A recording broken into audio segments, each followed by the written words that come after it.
Namaste friends, this is my first video after the yesterday's apparently unbelievable incident of West Bengal Chief Minister barging in the ED investigation premises along with the Kolkata Police Force, along with the DGP West Bengal and the Commissioner of Police of Kolkata. So I take one ex-post as sample, exposed by Mr. Jay Anand Dehadrai, wherein he has raised certain questions, and he tried to like as if he couldn't the real decode the behavior of West Bengal Chief Minister. But herein I will share my own views as much as I could understand. I may be pretty wrong also, but since I observe the state and since I observe this full regime called TMC and the previous regime also, since I study regularly, so I will share my own views regarding the whole incident. But before that, I will refer to the tweet where Shri Jay Anand Dehadrai has written, "I am deeply concerned about the mental health of West Bengal Chief Minister Mamata Banerjee. It is not every day that a sitting chief minister barges into a private office during an ongoing criminal investigation for money laundering and snatches evidence and runs away with it. To say that this is wholly unprecedented and shameful would be an understatement. Even more disturbing is her admission on national television that she did indeed forcibly remove documents which were liable to be seized by the investigating agency. What kind of banana republic has the TMC turned the great state of West Bengal into? Such conduct amounts to a grave interference with the administration of justice. Let us be clear that this is not a matter of political disagreement, but of criminal law. Interfering with the lawful investigation and removing or withholding documents attracts serious penal consequences. One would expect the Enforcement Directorate to act strictly in accordance with law and initiate appropriate proceedings, irrespective of the constitutional office held by the individual concerned.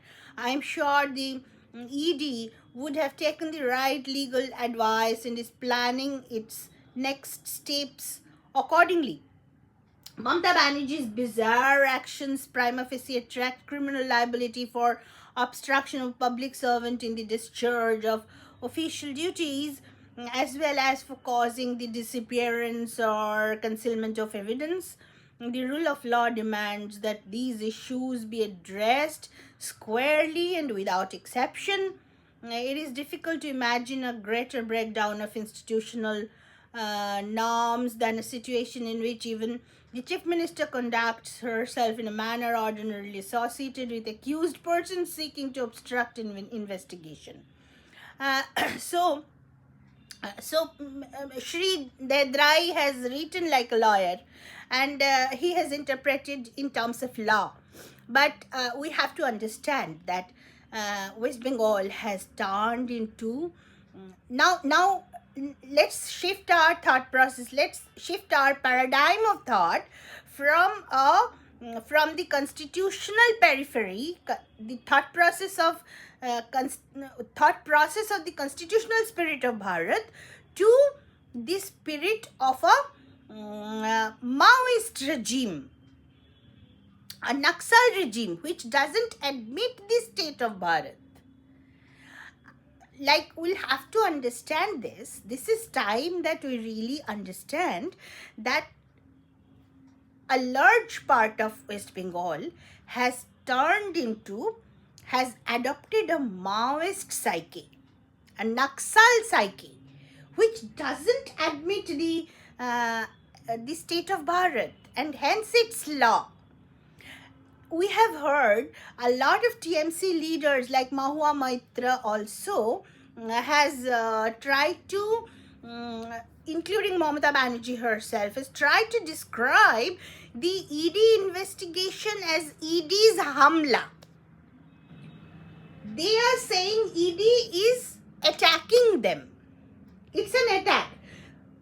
So should we believe that they are nincompoops, they are fools, and they are using these terms really without any thoughts behind it? Not at all.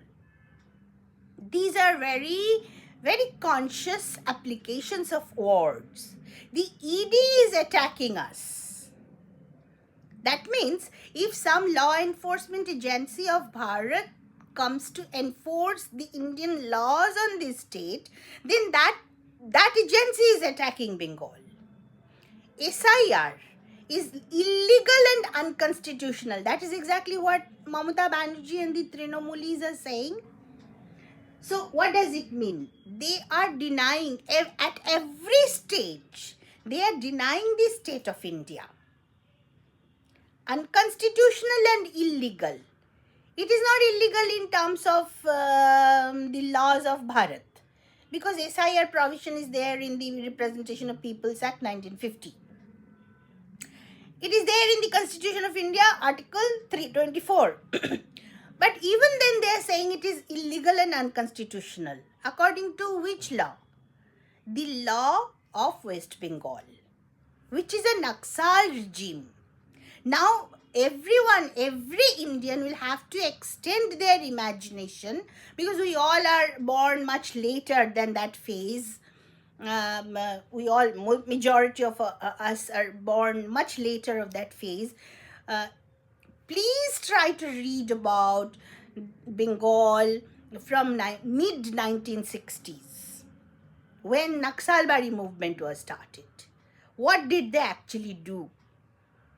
The People's March, the Maoist People's March, means complete lawlessness and reckless killing of each other. And just hear from the different videos of famous urban Naxals like Varvara Rao, where he explains that when Maoist people they kill the security forces of Bharat, they're not doing anything wrong, because they don't admit the state of Bharat. That is exactly the case in West Bengal. And those who do not know must be knowing that West Bengal has kept in her syllabus, class 11 Bengali syllabus, a poem by Varvara Rao. So it's a Naxalite regime. We have to understand this. And I am repeatedly saying this because who am I? I am nobody. No one, just a conscious citizen of Bharat. But it's my observation that it has turned into a Naxal regime. TMC, Trinamool, is a proletarian regime. Trinamool grassroots means they are proletariats. So Mamata Banerjee is a showcase proletariat for the rest of the West Bengal people. So when she did attacked the ED officials, while the rest of Bharat is looking at it as a violation of Indian law, her proletariat brigade is looking at it as a revolutionary act. When Madhvi Hidma had killed the security forces, Madhvi Hidma is upheld by a lot of people. We know who they are. And there are a lot of people who are upholding the behavior of Mamata Banerjee too. So they are drawing, they are imagining, giving us an alternative system. Which is this? If however legally empowered ED can be, however much it may be true that ED is on a continuous process of probing the coal scam case. They were in November last year, they were probing all over Bharat, in many places of West Bengal and Jharkhand. They were probing at a stretch. And it is also true that CBI has already submitted the final charge sheet and framed the charges. The same case which ED came for yesterday to IPAC office, the same case was first lodged by CBI in November 2020. So CBI has closed that case. It has submitted the final charge sheet in December 2024, and also framed charges against all the accused. Total number of accused is 50. One person died during the investigation, and one person is a fugitive, Vinay Mishra, Abhishek Banerjee's friend. So he is a fugitive. Apart from him, the charges have been framed by all other 48 persons. And so maybe ED also wants to conclude the case right now. And ED is continuously raiding in relation to that. Just in November 2025, they had done a very elaborate raid all over West Bengal regarding this coal scam case. Nobody intervened. And yesterday, when they came to IPAC's office, then Mamata Banerjee had ran there because IPAC is related to TMC, and Mamata Banerjee had to show that she would resist by all her might, because she is running a Naxal regime. Maybe whether she herself is a Naxalite or not, that's not an issue. But she is the face of a Naxal regime. Behind her, there's a fleet of urban Naxals, and there's a fleet of the ultra-left forces, left and ultra-left forces. A combination of left and ultra-left forces behind her. She is just the face. She is the face because of her face value, because of her face value as a mass leader, because of her face value as a street fighter. Mamata Banerjee is a showcase proletariat of West Bengal. The proletariat culture that Jyoti Basu wanted to cultivate, Mamata Banerjee is a successful yield of that cultivation. And she has come out of it and that is the reason why the ultra-left force of West Bengal has actually projected her as a force, as a face, as the force leader. And so that is the reason why she had been there yesterday. And we don't know which file she had taken. It may be absolutely that might be she has taken just any file, any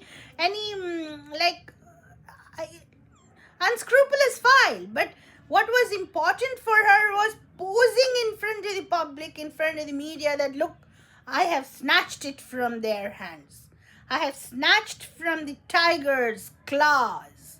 I am that strong. Look, I have taken it away from them. I challenged them. So when I have heard a very veteran person saying that it is not a war, but believe me, this is a war for the Naxal regime. I know the government of India would understand it, what I am saying, like word by word, because they also know. And the moment, what is the problem? And what is the problem if we want to go very forcefully and force the law of India here? We know what will happen, because we have seen often what happens in Bengal if Bharat comes to